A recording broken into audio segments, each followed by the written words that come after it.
welcome to Lunchtime Politics. It's our May 29th edition. First, the headlines. Well, the moment of truth has arrived. 1 year ago, he took the oath, and today the verdict on President Tinubu's first year in office hangs in the balance. Oh, while he's scheduled to attend a joint sitting of the National Assembly, we table his performance before you, a joint sitting of Nigerians.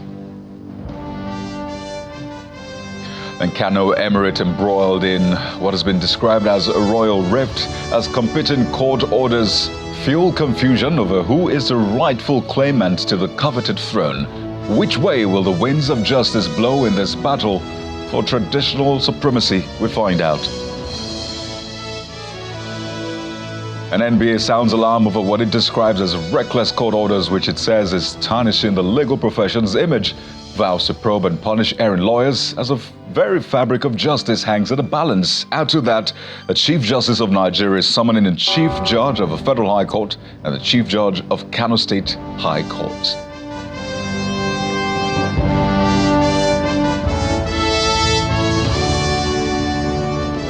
Well, today Nigeria marks a historic double anniversary. 25 years since the military handed over power to then-President Olusegun Obasanjo in 1999, and 1 year since President Bwala Tinubu took office on May the 29th, 2023. But it's not just him. Governors across 28 states are also marking the day with various activities.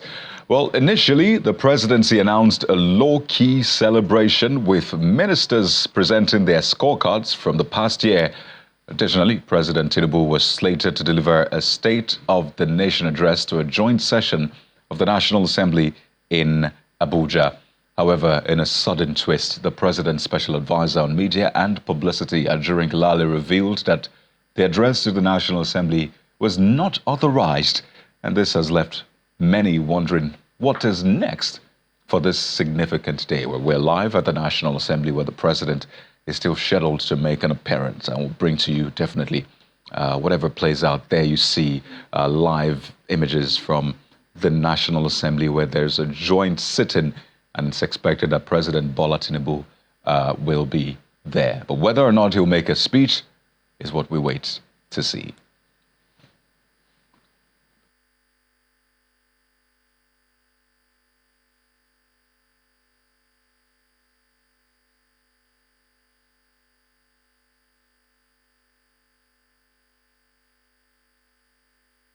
So stay with Channels Television as we bring you all of the live updates from that joint sitting at the National Assembly. Let's bring you more. The economic performance of this government is a key area of assessment for Nigerians. And the Minister of Finance and Coordinating Minister of Economy, Mr. Wale, says first quarter result of national GDP shows that it has increased to 2.98%, a figure higher than the 2.31% recorded last year. He attributes this to the success of economic reforms of President Tinubu. Mr. Edum gave the remark while giving an update of achievement of a ministry in the last 1 year, which is, of course, part of activities to mark the president's 1 year in office. We are now in a situation where the revenue of the Federal Republic of Nigeria has been totally revamped, rejuvenated, and increased substantially. What that means is that the government can now pay its way.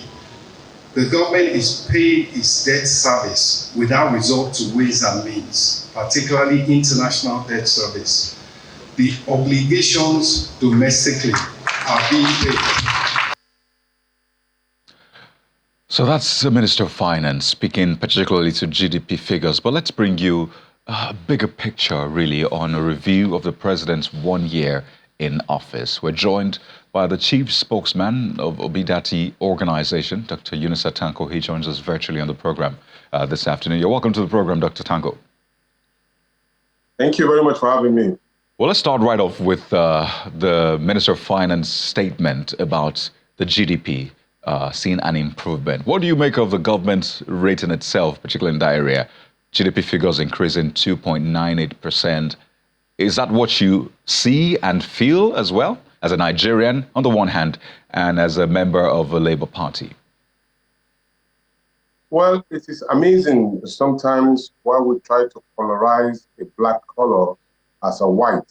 And sometimes when we attempt to do that, no matter how you try to hide the black color, it will always come out of its own shadow.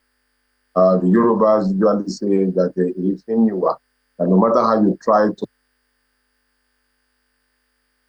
coming out.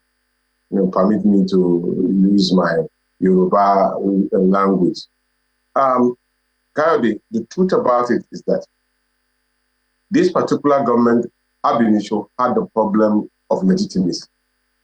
Now, that particular problem of legitimacy had made them to, engage in series of mistakes. And I give you an example.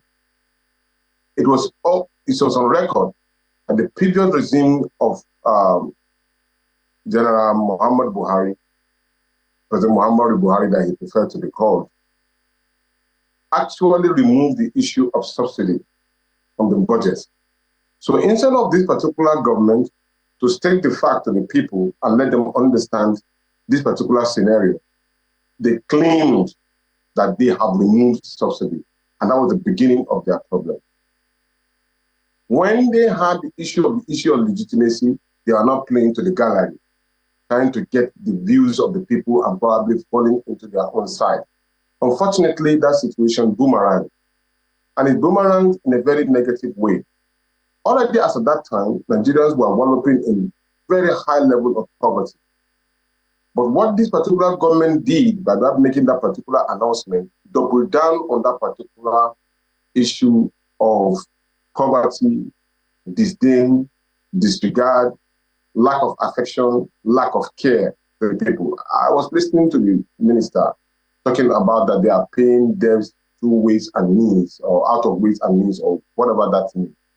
The truth about it is that this particular government has engaged in taxing the people that they were supposed to provide succor for, provide them solutions to their problems, taxes them in such a way they are finding it difficult to breathe. And that is not the objective of a government. A purposeful government is supposed to care for its people, number one. That's supposed to be the major issue. In fact, the Federal Republic of Nigeria, you must provide and make sure that the Nigerian people are in comfort. That is the major objective. Then others will follow. Well, quite a number of things you have said, Dr. Tanko, and I know customarily your principal, Mr. Peter B, might or should make a statement regarding the state of the nation, his own thinking about the performance of President Tinubu so far. But we've seen the presidential candidate of the PDP, Mr. Atiku Abubakar, putting out a statement. In fact, he pointed out to some things that he feels the president can do better. We've seen some other people congratulating the president over 1 year in office. But let's talk about at least what you expect that your principal will speak to regarding what the president should be doing right. You've said that, well, you don't feel those economic indices which the Minister of Finance spoke to improving. So what are those things that you expect that should be fixed? The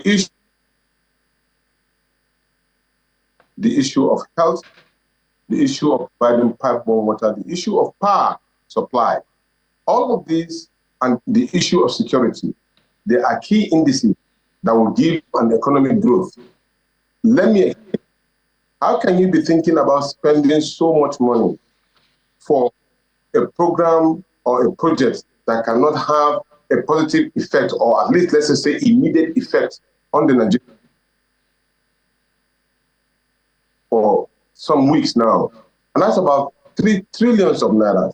This money have been directed to the usage of our people in the rural areas, in the local areas where people are domiciled.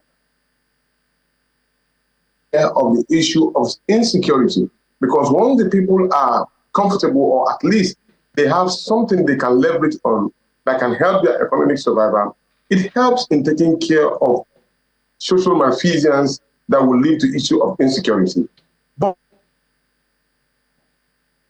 can you explain to me that the government is trying to spend 10 billion naira for car parts when people are hungry?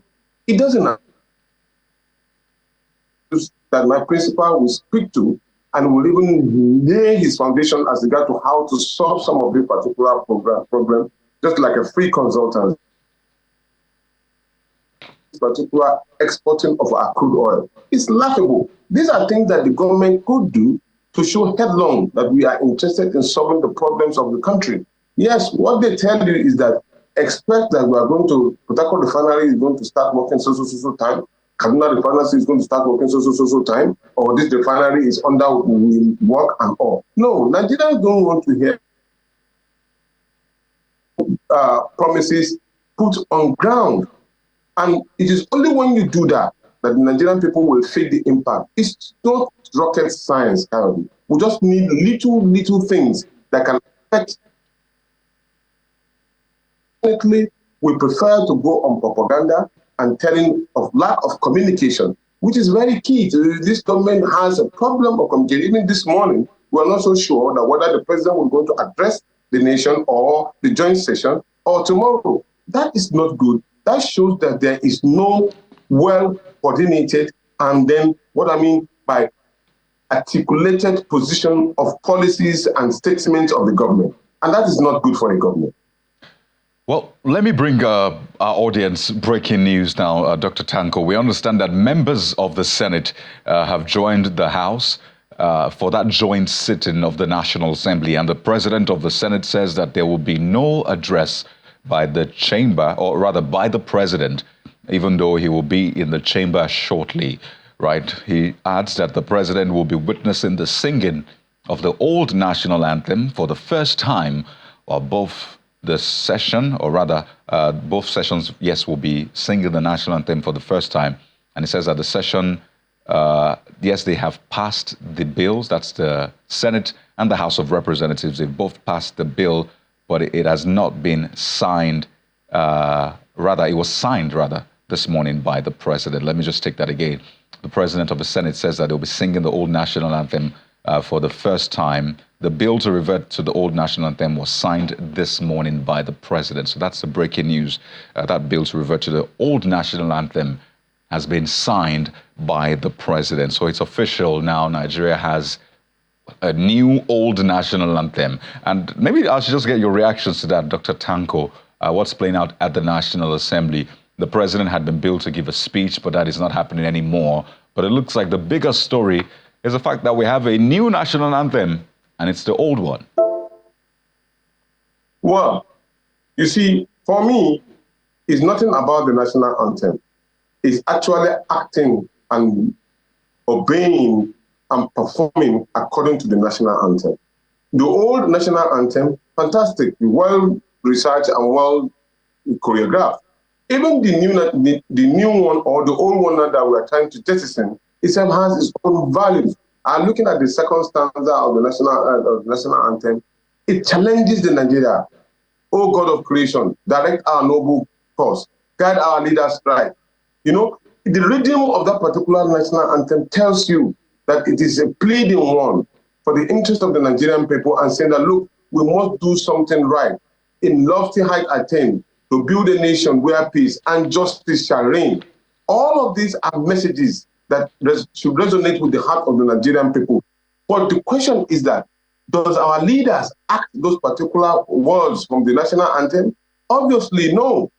And that is where the problem is. If we act and perform the way in which the national anthem is sounded and is presented, it gives you a sense of reasoning. So whether they change the national anthem 100 times, as long as they do not do what is within that particular context of the national anthem, it just child's play. So whether they want it or not, we will take the national anthem that they said they are giving to us, but then we will challenge them to act in that particular manner in which the national anthem resonates.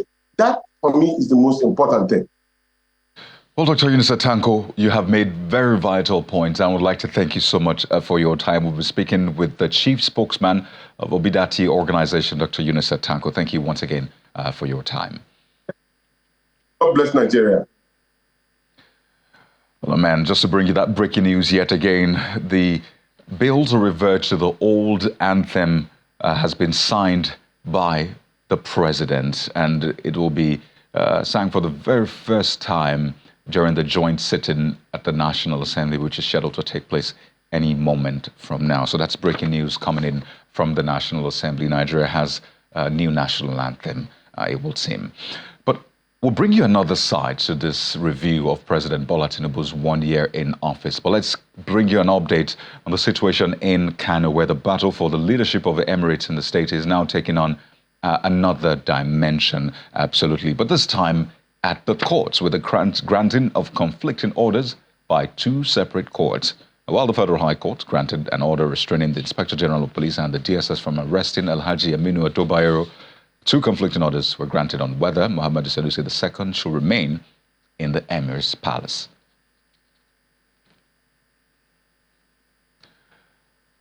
As a result of that, the Nigerian Bar Association has condemned those conflicting orders emanating from the courts with respect to the stool of the coveted seat of Emir of Kano. The president of the NBA, senior advocate of Nigeria, Yakubu Mekiao, in a statement which he personally signed, says the orders have brought utter disgrace and shame to the legal profession, exposing it to public ridicule. And he noted that the damage is one that will take the profession a long time to recover from.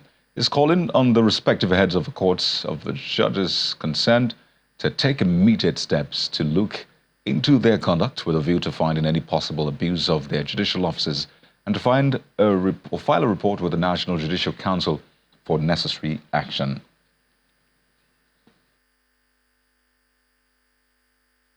Also, we understand that the Chief Justice of Nigeria has summoned Chief Judge of a Federal High Court and Chief Judge of the Kano State High Court on this matter. It's a developing story, and we'll bring you more updates. Let's now get back to the big day and continue with a review of the president's 1 year in office. We're joined by a lawyer and public affairs analyst, Mr. Dianel Bwala, joins us virtually on the program. Mr. Bwala, welcome to Lunchtime Politics. Good afternoon. Thank you for having me, and good afternoon to your viewers. Well, it's quite a number of things happening, one in Kano, the other in the nation's capital, Abuja. So let's begin from there. You have congratulated the president, whom you described as a father, and you put out a post on your X handle earlier on. And I wonder, really, when you look at the figures, the question is, do you think Nigerians will agree with you and congratulate the president because they see those indices, economic indices, and what they see is red, inflation, employment even, and the list goes on and on. So what do you see that you congratulate the president, Mr. Bwala? Yeah. Oh, so thank you for having me. I congratulated the president first for attaining the first anniversary of his term as governor and as president of the Federal Republic and commander-in-chief. I also salute him for taking bold decisions to first save the economy, and two, to reset governance. And I did that because I am not oblivious of the fact that there is no economic reform anywhere in the world that you want to introduce that will produce automatic result in 365 days. Number one. Number two, the depth of the foundation, or rather the height of a skyscraper, is determined by the depth of the foundation. So our duty as Nigerians, especially those of us who have exceptional privilege of either access or understanding, to communicate to the Nigerian people why we are where we are, how we can be patient, and how we can see the future. Because experts and economists have all agreed that although the application of economic models differ, but one thing that we can all agree is that the policy has actually saved the economy from comatose. Well, I'm looking at the figures yet again, and those are the numbers that Nigerians can relate with. We had Mr. Yinusa Tanko earlier on. Well, he didn't see anything to congratulate. And you can talk about Forex, for example, the Naira to the dollar, where it is right now. And the headline inflation, 33.69%. Before the president took office, was 22%. Food inflation now 40.53%. Before he took office, was 24%.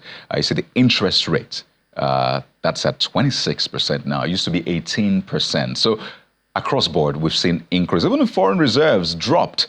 It's now $32 billion. It used to be $35 billion. We can talk about the price of petrol as a result of removal of fuel subsidy, which you agree was a difficult choice. Some buy for as much as 800 naira plus today. And recall, it used to be way less than that.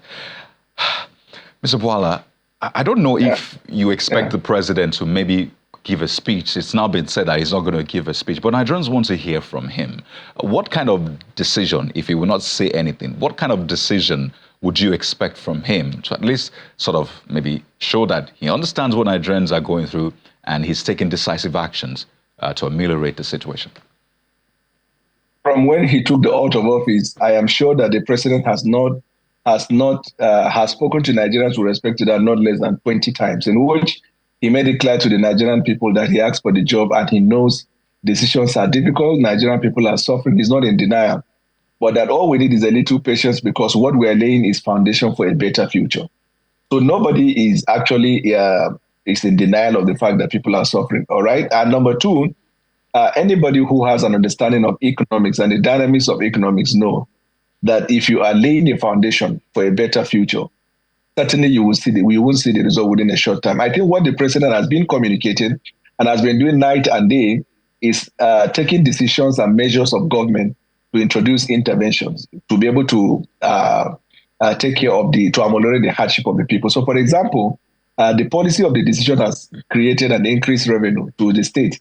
If you look at Section 251, actually, that talks about the exclusive list and the legislative, the concurrent list, then, of course, people talk about the residual. You have an understanding of what the president is doing.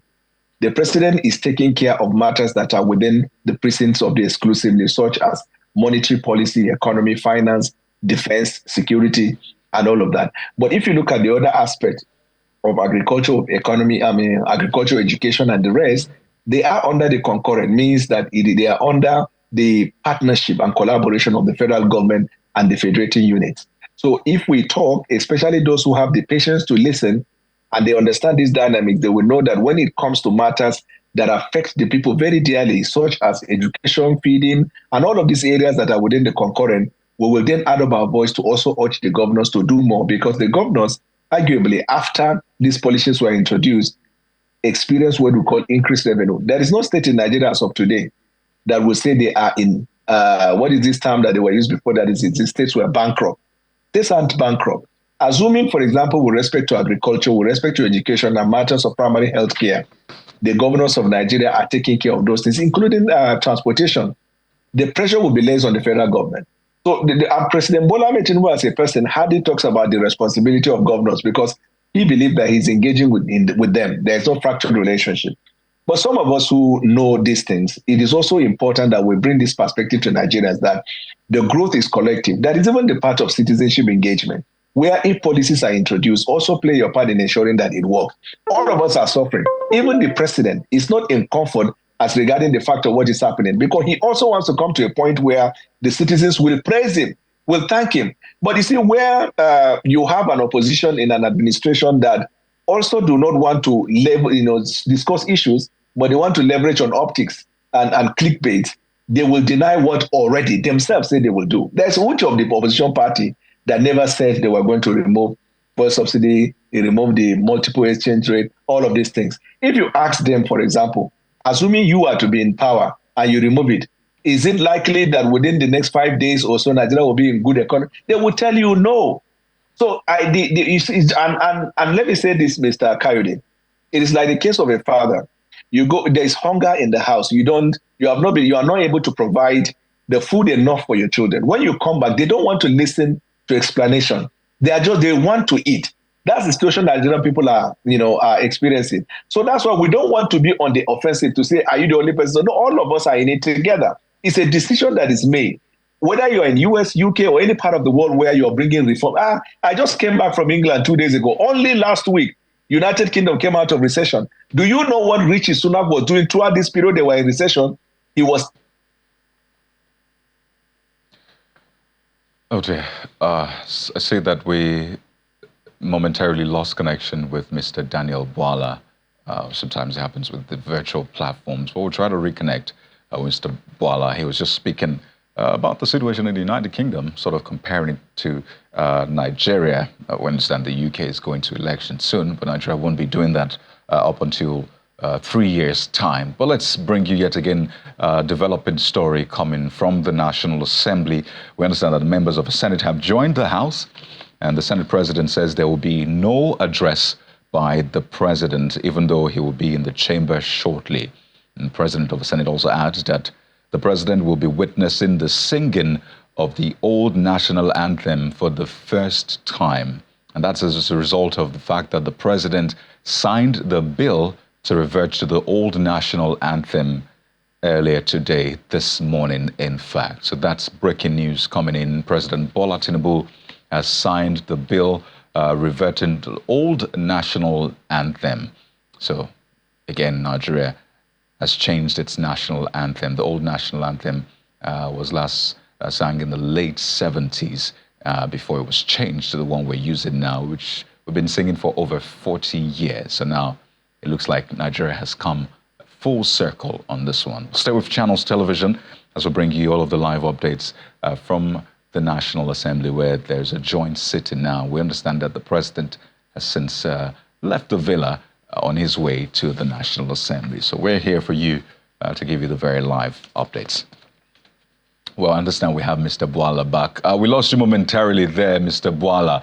Two issues I'd like to raise with you quickly as we wind down. On the one hand, what we're seeing playing out at the National Assembly, Nigeria has a new old national anthem, depending on how you put it. Some have said, what is the significance of all of this? I wonder if you share the sentiments of those who say, this is not even top on the list of our priorities, Mr. Bwala, before I take on my last question to you. Yes, I think that this is my personal opinion. I also agree with those who think that of the priorities that we have on ground, national anthem may not be the immediate. If the idea is to change our orientation, there are many ways to begin with. But the National Assembly have all the powers. They may have all the reasons to give as to the reason why they want to go back to the old national anthem. It may be to push the spirit behind the anthem itself. But I agree with those who say that in terms of priority, this isn't the most crucial. And just to be clear, you're still standing on that mandate, because that has been a thing. You're still standing on the mandate of the Bwala Tinubu government. Yeah, I believe in the mandate of President Bwala Tinubu. You know, in Saudi Arabia, when I was with him, he told me, he said, leadership is not just doing what you need to do at a difficult time, but also knowing how to do it at the right time.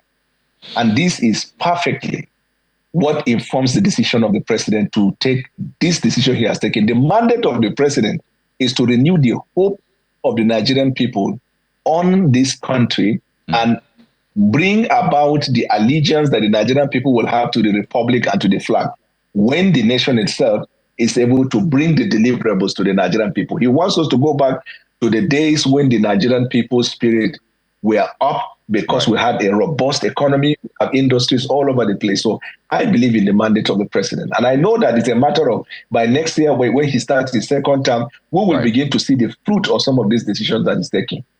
Well, Mr. Bwala, we have less than 60 seconds to go. You're a legal practitioner. We're seeing what is playing out in Kano State, conflicting court orders. The CJN has summoned the judges. The NBA is blowing hot as well. What are your thoughts as we wind down? Well, my understanding actually of the situation in Kano is that because it's all part of democratic process, right? It is not like out of the ordinary. But we have an established order. The Attorney General is the chief law officer of the country. When there is cacophonic, activities like that, it is expected that the Attorney General will give his legal opinion as the chief legal officer of the country about the multiple orders of court, so we can have a direction. But I haven't seen any official statement on his part. There is also the aspect of the judiciary, because the CJN will now have to have an introspect and look at why courts will be giving conflicting orders every minute of the day. It is not good for the polity. But I know that, of course, matters of chieftaincy are within the precincts of the local laws. They are in the residual list, it's not in the exclusive list. Well, Mr. Dianel Bwala, it's good to see you again. Lawyer, public affairs analyst, thank you so much for your time on the show. Thank you for having me anytime. Well, there you have it. Well, it's a full day, though, so stay with Channels Television as we bring you all of the different angles to the Tinubu administration 1 year so far, and even across states, because we have 26 states marking first year in office, or at least the anniversary of the inauguration. Thank you for joining us. I'm Kairo Kikiru. Goodbye.